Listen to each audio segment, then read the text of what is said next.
Chers amis, bonjour. En ce début du mois de juin 1861, Marseille suffoquait sous une chaleur moite alors que nous n'étions pas encore en été. La température dépassait déjà allègrement les 30 degrés. Le 3 mâts Eugénie entra ce jour-là dans le port après une campagne de 8 mois en Océanie. Les hommes à bord étaient en pleine effervescence. Ils avaient hâte de mettre pied à terre, de fêter leur retour en France et de s'amuser un peu, ce qui se comprenait fort bien après des mois de navigation. Tout naturellement, ils se rendirent dans le quartier du Panier, que l'on commençait à appeler à Marseille le quartier réservé, et qui subsistera jusqu'en 1943 et sa destruction par les Allemands avec l'ensemble de la vieille ville. Dans ces rues étroites, où le soleil ne pénétrait qu'en biseau, ces dames vendaient leur charme, souvent assises sur le pas des portes ou à l'étal des balcons, et cueillaient d'un geste vif les chapeaux des bourgeois et les bérets à pompons rouges des matelots. L'une des plus connues, entre la mairie de la Tourette, était la rue Bouterie, du provençal boute, désignant une barrique, et boutier, un tonnelier. Elle ne dépassait pas 300 mètres de longueur, mais elle était déjà bien connue des marins en goguette en raison de ses maisons de tolérance de deuxième catégorie. Quant à sa voisine, la rue du Refuge, elle tenait son nom de la Maison du Refuge, ouverte au XVIIe siècle pour accueillir ces dames, les protéger et tenter de les remettre dans le droit chemin. Parmi ces marins qui déambulaient en riant et en chantant, le plus jeune était sans doute Théo Gruner, âgé de seulement 15 ans, mais qui avait déjà baroudé sur bien des mers dans le monde depuis l'âge de 8 ans, où il était monté sur une péniche à Gennevilliers, doté d'une autorisation écrite de son père, veuf avec 8 autres enfants à charge. Quand survint la nuit, Théo était complètement saoul et il perdit ses compagnons. Ensuite, il ne se souvient plus de rien. Pris dans une rixe, il se retrouva en cellule et il fit un esclandre, cassant une cruche d'eau, déchirant une couverture, et on trouva dans la poche de sa veste un couteau. Ah, il reconnut volontiers devant le juge s'être comporté comme un imbécile, et pour sa défense, il affirma qu'il n'avait jamais bu d'alcool de sa vie. Il fut transféré à la prison de la Roquette, une maison de correction d'État à Paris. Il allait être vraisemblablement condamné à 10 jours de tôle, peut-être moins. Mais le juge, constatant qu'il était mineur, l'expédia dans la colonie agricole de l'île du Levant. La colonie agricole du Levant était en fait un établissement de détention privé pour mineurs qui fut autorisé par Napoléon III pour tenter de résoudre le problème de la progression des vols et des petits délits à Paris et dans les grandes villes. Elle n'était pas la seule. Parmi les plus importantes, on peut citer la colonie de Saint-Antoine, en Corse, créée en 1854, celle de Saint-Bernard et de Guermanèse, dans le nord, toutes les deux visitées par l'impératrice, qui fut satisfaite de la tenue de la première, mais péniblement impressionnée par la seconde, qu'elle fera d'ailleurs fermer. La colonie de Saint-Hilaire, dans la Vienne, et d'Ouer, dans l'Eure, ces deux dernières étant gérées directement par l'administration pénitentiaire. Tout commença pour l'empereur par une simple constatation. Dès qu'il accéda au trône, il dut se rendre à l'évidence. Il régnait sur une population à forte majorité de nécessiteux, Le baron Haussmann estime alors à 70% le nombre des habitants de Paris qui gagnent juste assez pour subsister. L'auteur de L'extinction du paupérisme se désole en voyant la misère qui l'entoure et va tout faire pour l'éradiquer en menant une politique sociale qui fut appréciée par le prolétariat, pourtant foncièrement républicain, mais combattu par un grand nombre de patrons. Ah, j'aurais fait plus encore pour la classe ouvrière, dira-t-il plus tard, si j'avais rencontré dans le Conseil d'État un puissant auxiliaire. Ce ne fut pas le cas. Il n'en parvint pas moins à ouvrir l'avenir à la classe ouvrière, selon le vœu qu'il avait formulé lorsqu'il était enfermé dans sa prison du fort de Ham pour tentative de coup d'État contre Louis-Philippe.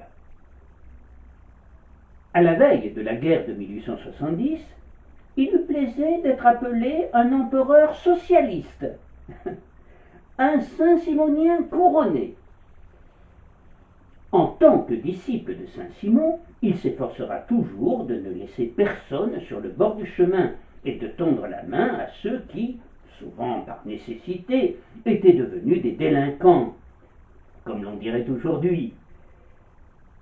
Ils étaient quelquefois très jeunes et l'empereur considérait qu'il fallait les aider à s'en sortir et à se réinsérer dans la société.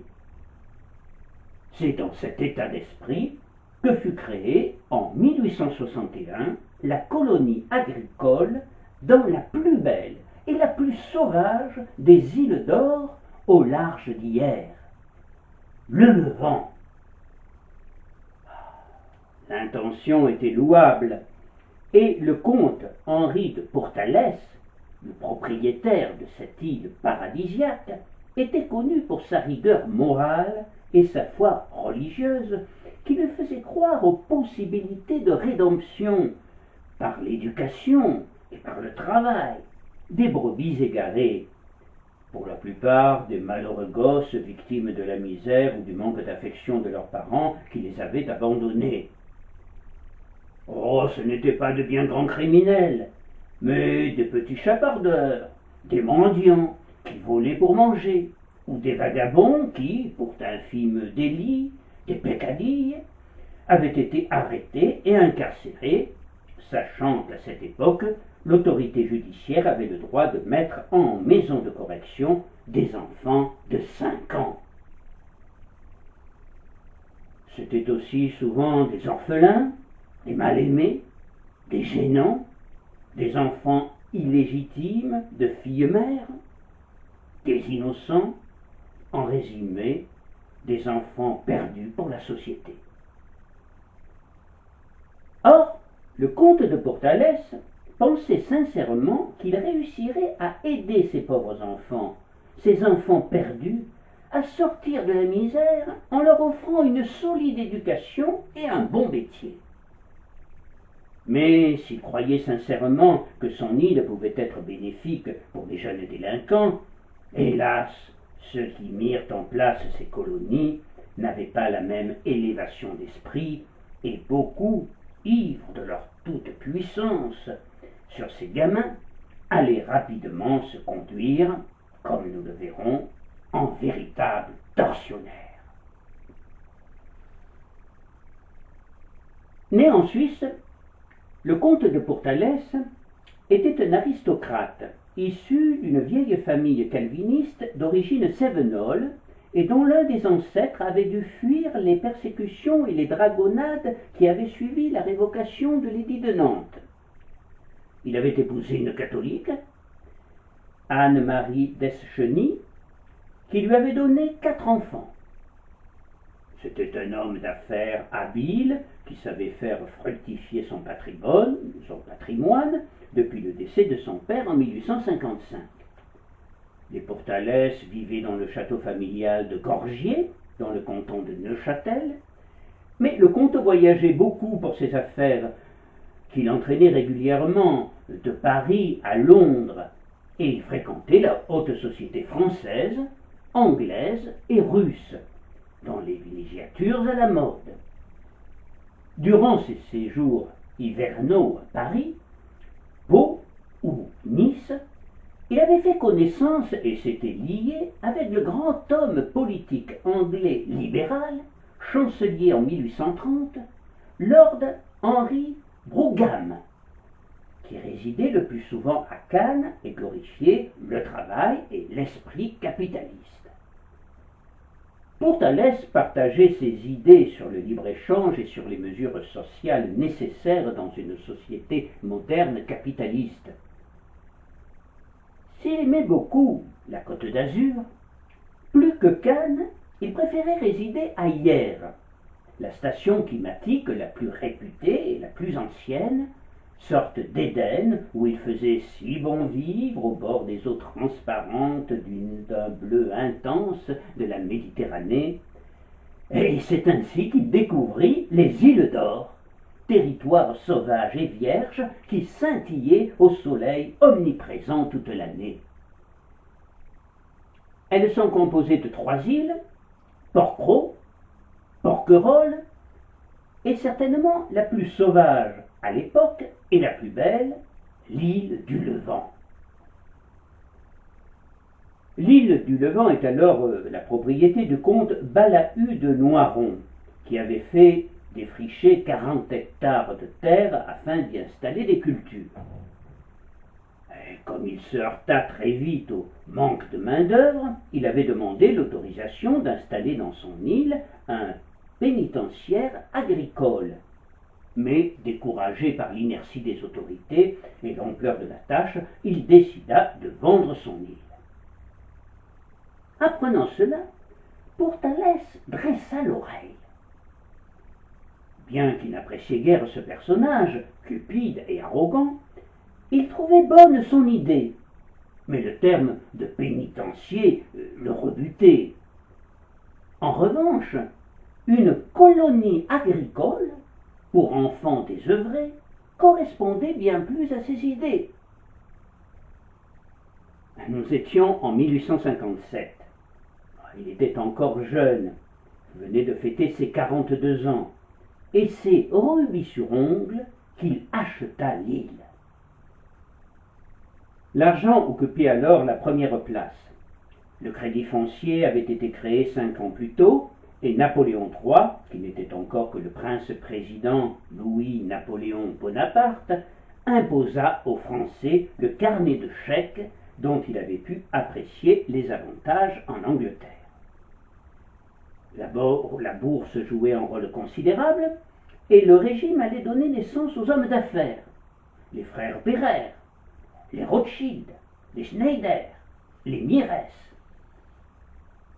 Le comte de Pourtalès, qui savait fort bien gérer son patrimoine, faisait partie de ces hommes d'affaires très influents auprès des politiques. Dès qu'il fut en possession de son nouveau royaume, vierge, où tout était à faire, il fit part de son projet aux autorités. Celui-ci entrait parfaitement dans l'optique sociale et humaniste de Napoléon III. Le comte de Pourtalès était par ailleurs respecté et d'une probité exemplaire. Quand le projet fut présenté à l'empereur en janvier 1861, celui-ci n'hésita pas. Voilà, pensa-t-il, une très belle initiative, et sans doute un moyen de réinsérer dans la société les petits délinquants en leur permettant de retrouver le bon chemin et d'acquérir une instruction et une formation solide, et ceci dans un cadre enchanteur et un climat idyllique. Pourtalès insistait particulièrement sur ce point. Défendre et protéger les faibles était, pensait-il, un devoir pour un aristocrate. C'était revenir à la mission originelle de la noblesse. En tirer quelques profits, faire fructifier son œuvre, malgré un rapport à moyenne échéance bien moindre que ses autres affaires, l'homme d'affaires qu'il était n'y voyait aucun mal. Quel déshonneur y aurait-il d'ailleurs à percevoir 75 centimes par jour et par enfant pour subvenir aux frais de nourriture et d'éducation? Quand les terres produiraient, ils tireraient certes quelques profits de leur travail, mais eux aussi en tireraient pour profit, car le jour de leur libération, ils toucheraient leur pécule et partiraient dotés d'un bon métier et d'une solide éducation dans la morale chrétienne et le respect de la propriété. Assurément, tout le monde serait gagnant, lui-même, l'État et les enfants. Bien que très vite conquis par le projet, Napoléon III prit conseil auprès de ses ministres les plus concernés, à savoir Gustave Rouland, ministre de l'Instruction publique et des cultes, sincère catholique mais résolument gallican, et Claude Alphonse Delangle, ministre de la Justice. Fils d'un maçon qui créa sa propre affaire, avocat, magistrat, Delangle croyait que chacun pouvait s'en sortir dans la vie, même ceux qui étaient issus du prolétariat ou ceux qui avaient commis des délits. Le tout répressif n'était pas pour lui la solution. Il se distinguait en cela de son prédécesseur, le général Espinasse, partisan de la répression à outrance engagée au lendemain de l'attentat d'Orsini. Après les avoir consultés, Napoléon III donna donc son assentiment. La colonie de l'île du Levant était née officiellement le 8 janvier 1861. Elle pouvait accueillir 200 à 300 jeunes détenus. Pour la diriger, Madame de Pourtalès suggéra à son époux de nommer le père Schwarzenegger, son confesseur, et le précepteur des enfants qui vivaient à demeure au château de Gorgier et suivaient la famille dans tous ses déplacements. Le comte trouva l'idée excellente, mais se heurta aux autorités françaises hostiles à cette candidature et qui souhaitaient des directeurs issus des rangs de l'appareil juridique. Ce que ne voulait pas Pourtalès. Il trouva finalement une solution de compromis en proposant un officier d'infanterie à la retraite, le capitaine Jean-Marie Pérignon, qui avait fait toute sa carrière en Algérie. Celui-ci recruta comme gardien d'anciens sous-officiers, tous ses compagnons d'armes, dont le moins que l'on puisse dire est qu'ils n'étaient pas des tendres. Pérignon lui-même n'était pas un méchant homme, et le comte lui trouvait même une bonne tête, avec un teint brique dont on ne savait pas vraiment s'il lui venait du soleil de l'Atlas ou des vins capiteux de l'Oranais. Mais était-il l'homme qui convenait le mieux pour éduquer des enfants perdus et désœuvrés? Dès le mois de février 1861, une soixantaine de mineurs sont retirés de la prison de la Roquette, à Paris, et transférés à la colonie du Levant. En mars, l'Ernest, le navire qui devait les conduire sur l'île, les débarqua à Port-Cros. Toute la population, ou presque, convergea alors vers le port pour assister au débarquement de ces jeunes forçats, dont les plus petits ne dépassaient pas 6 ans. Une voix de femme s'éleva tout à coup. C'était celle de la veuve Bourelly. La veuve Bourelly qui s'écria « Pécaire, regardez un peu ces enfants, qui sont petits, mais quel mal ont-ils pu faire ?» Madame Carlisti, l'épouse d'un petit notable de l'île, et d'autres femmes autour d'elle manifestèrent également leur indignation. Le comte de Pourtalès entendit cette imprécation lancée vers le ciel, empli de toute la compassion du monde, ainsi que la réaction qu'elle suscitait. Il ressentit dans sa chair le besoin de lui expliquer que ce n'était pas pour les punir qu'on emmenait ces garçons au Levant, mais pour les sauver. il aurait voulu lui dire, ainsi qu'à tous ces braves gens compatissants, qu'il ne leur voulait aucun mal à ses enfants, bien au contraire. Mais il n'osa pas. Depuis la nuit des temps, un mur invisible et infranchissable se dressait entre lui, l'aristocrate millionnaire, seigneur de Gorgier et du Levant, et les gens simples qui n'étaient pas de son monde. Cette réserve, on pourrait parler aussi de timidité, le faisait souvent passer, aux yeux des gens, pour un être arrogant et méprisant, ce qu'il n'était nullement. Il en était en tout cas persuadé. Bientôt les Pointus embarquèrent tout ce petit monde, dont le comte, sa famille et le directeur Pérignon. Le soleil était de plomb, les visages en sueur. Dans un Pointu, les yeux mi-clos, mine de rien, le comte contemplait les jeunes gens de son royaume. C'est vrai qu'ils étaient très jeunes, comme l'avait remarqué la veuve Bourelly, et beaux pour la plupart, avec une frimousse angélique et le regard naïf. Certains, les plus beaux, avaient retiré leurs chemises qu'ils avaient nouées autour de leur taille et s'exhibaient torse nu, arrosés par les vagues portées par un petit vent qui s'engouffrait dans la passe de l'antre de Zille.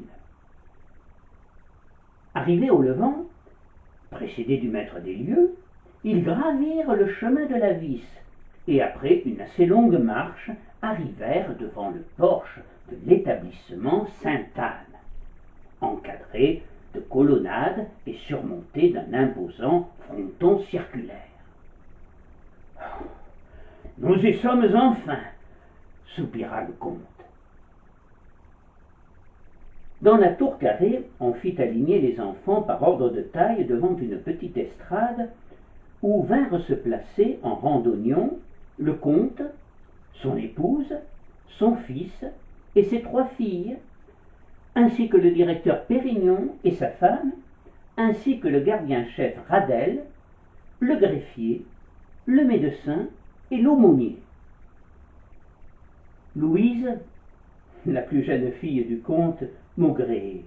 « Mon Dieu, qu'ils sont petits, c'est fort ça !» Le regard sévère d'Arthur, le fils, qui tentait d'imiter les allures dignes de son père, la rappela à l'ordre. Le comte avait défendu que l'on utilise le terme de forçat pour désigner ses enfants. Celui de colon était plus pertinent et devait être seul employé. Le comte de Pourtalès, une fois que tout le monde fut bien mis en place, s'avança d'un pas et légèrement appuyé sur sa fine canne à pommeau d'argent ouvragé, surmontant sa timidité, lança d'une voix forte qui se voulait aussi rassurante. « Mes enfants, bien que cette maison existe officiellement depuis le 8 janvier, ce n'est qu'aujourd'hui, 23 mars 1861, que se sont ouvertes devant vous les portes de la colonie agricole de Sainte-Anne. Ah, Sainte-Anne, dois-je vous l'apprendre, est la patronne des marins des îles d'Hyères. Il y a longtemps de cela, des moines courageux labourèrent cette terre sauvage et en firent un lieu prospère, plein de bonheur. Tous ensemble, nous allons reconstruire ce petit paradis. Vous y apprendrez à lire, à écrire, les métiers de la terre, et aussi ceux de cordonnier, de tailleur, de forgeron, de maçon, et même à fabriquer des pipes. Pour vous aider à accomplir cette noble et grande tâche, la colonie est placée sous les ordres de M. Pérignon, ici présent, qui fut en Afrique du Nord un héros des guerres contre les tribus rebelles. Voici M. Blampignon, le directeur d'exploitation, qui vous conseillera dans vos travaux.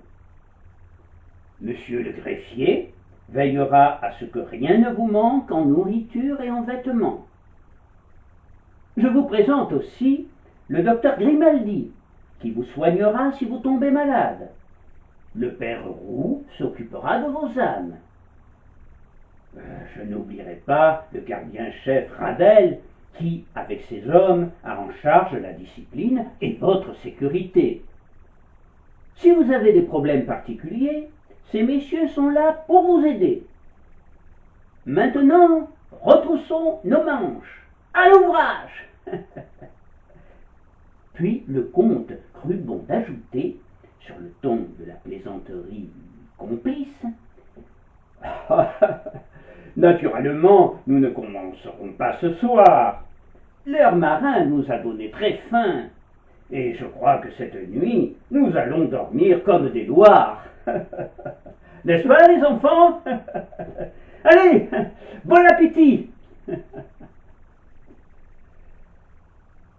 Le comte prit ensuite son épouse par le bras, et d'un pas lent, suivi de ses enfants, se dirigea vers la calèche qui l'attendait de l'autre côté du porche.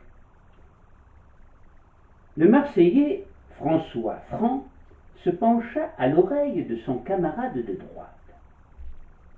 « Il est sympa, ce comte. Je crois qu'on n'est pas trop mal tombé. » François Franc, un petit cireur de chaussures de 14 ans, se trouvait au Levant parce qu'il avait donné un coup de pied à l'un de ses clients, un bourgeois de la rue Grignan. Celui-ci lui avait administré une violente taloche sous prétexte que ses chaussures ne brillaient pas assez. Une réaction malheureuse dont François payait aujourd'hui les conséquences. Dès le lendemain, au premier rayon du soleil, la cloche se mit à tinter.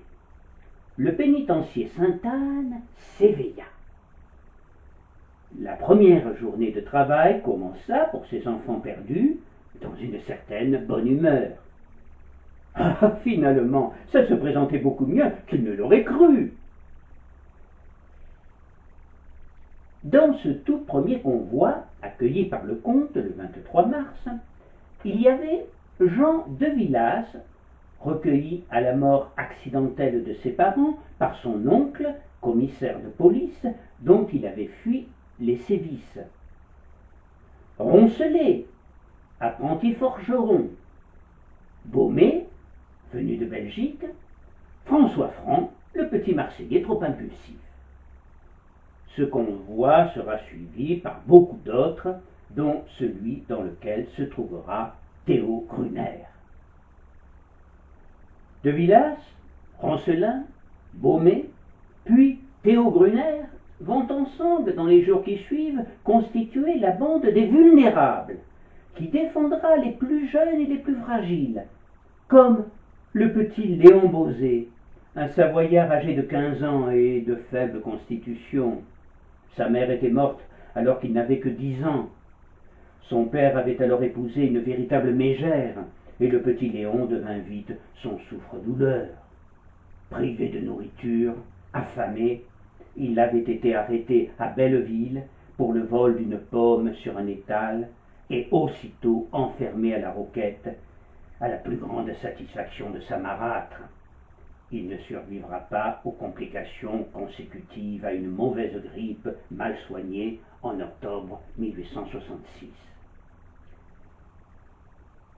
Les vulnérables parviendront à surmonter ensemble les brimades, privations, mutineries qui se succéderont jusqu'à leur libération. Car, après les premiers moments d'euphorie, la situation des pensionnaires de Sainte-Anne va très vite se détériorer. Une centaine d'enfants, soit environ 10% des internés, vont mourir au bagne du Levant en un peu plus de 10 ans. 4 d'entre eux étaient âgés de 10 ans. Le Dromois Auguste Roustan, mort en octobre 1862. Eugène Gay, né à Alos dans les Basses-Alpes, mort en 1863. Aimé Noël, mort en mars 1865. Et Siméon Soulage, mort en février 1874. À son arrivée sur l'île, Théo Gruner n'avait pas dissimulé sa satisfaction. S'il avait été profondément choqué par sa condamnation, qu'il considérait comme une injustice, il pensait qu'il avait de la chance dans son malheur, car une île signifie des bateaux. Donc, pour le marin Gruner, le moyen le plus facile de s'évader. S'évader. Ce sera immédiatement son principal objectif. Et pour lui, cette colonie agricole n'est pas autre chose qu'un bagne, même si le mot n'a jamais été prononcé. Un bagne pour enfants. Et ce qu'il allait vivre ici avec ses camarades montrera qu'il avait parfaitement raison. Un mois après l'arrivée du premier convoi, les enfants les plus jeunes et les plus fragiles commencent à montrer des signes d'épuisement. La journée commençait invariablement à 5 heures du matin. À la fontaine, au milieu de la cour, on se débarbouillait à peine. On avalait une gorgée d'eau fraîche et l'on s'en allait, le ventre vide, grelottant, sur le lieu de travail. À 8 heures, déjà en sueur, on revenait au réfectoire pour y avaler un morceau de pain trempé dans de l'eau chaude avant de repartir. Mais à la fin de la journée, un repas plus substantiel et nourrissant était servi. Les jours passaient ainsi, routiniers, machinaux, abrutissants. La tête vide, les enfants coupés, arrachés, défoncés, transpirés. Maintenant que le défrichage avait progressé, il fallait enlever la pierraille, l'entasser. Travail de forçat plus que de jeunes colons. Seul jour de repos, le dimanche, ponctué par la grand-messe, des prières et les vêpres. Entre-temps, les enfants pouvaient redevenir des enfants et jouer comme tous les enfants de leurs âges. Avec l'arrivée des premières chaleurs, la famille Portales repartit sur le continent. Du coup, la qualité et la quantité de nourriture s'en ressentirent. Moins de pommes de terre ou de légumes secs dans les cuelles, mais plus de charançons flottant à la surface de la soupe aux fèves séchées, ou de biscuits de mer parfois véreux. Le pain, moins bien cuit, puait. Et le dimanche, il n'y avait plus que 3 kilos de viande bouillie à partager entre 80 estomacs affamés, car le reste était avarié. Du coup, les chapardages se multiplièrent aussitôt, sévèrement sanctionnés. La prison de l'île ne va plus alors désemplir et l'infirmerie affichera complet. Mal approvisionné par le continent, le médecin, doté d'un enfant en guise d'infirmier, faisait ce qu'il pouvait. Mais comment soigner de sporadiques épidémies de dysenterie dues à la malnutrition? Les vulnérables s'en sortaient mieux que les autres. Le soir, ils partageaient le petit butin de la journée, composé de fromage de chèvre et quelquefois de viande, fourni par le bon maréchal Ferrand qui était devenu l'ami des enfants. Mais Théo songeait toujours à s'évader, et Baumé lui dit un soir que si on le punissait encore injustement, il s'évaderait lui aussi.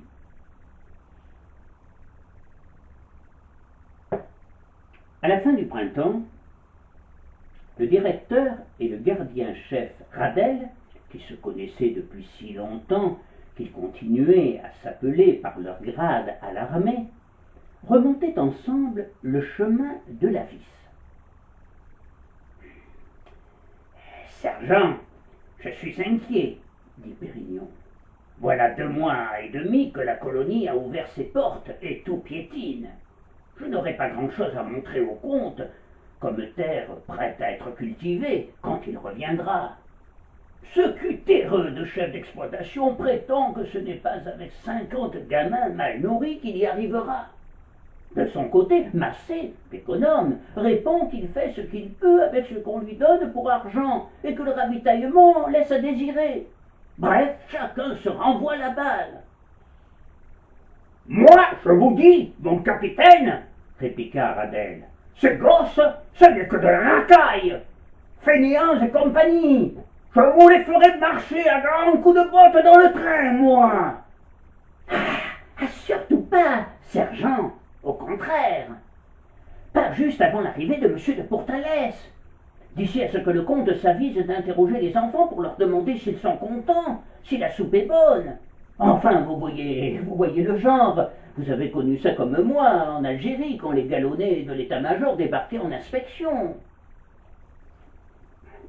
Je vais proposer à Monsieur le comte d'inciter les autorités judiciaires à nous envoyer de nouveaux contingents afin d'atteindre les 150 détenus correspondant à nos actuelles capacités d'accueil. Quant à vous, Radel, je vous demande de maintenir plus grande la discipline. Il faut en finir avec ces histoires de chapardage et en savoir plus sur ces rumeurs d'évasion. La plus grande discipline doit régner à l'arrivée du comte. Radel exécuta cet ordre avec célérité et les sanctions pour des peccadilles se multiplièrent. Prison, épreuve, piqué à genoux, manège qui consiste à faire tourner l'enfant pendant une journée dans la cour, cachot, coups nombreux, humiliations diverses, violence physique, mais aussi sévices sexuels de quelques gardiens, et puis maladie. Forte de leur impunité, la colonie se transforma peu à peu en enfer pour ces gosses.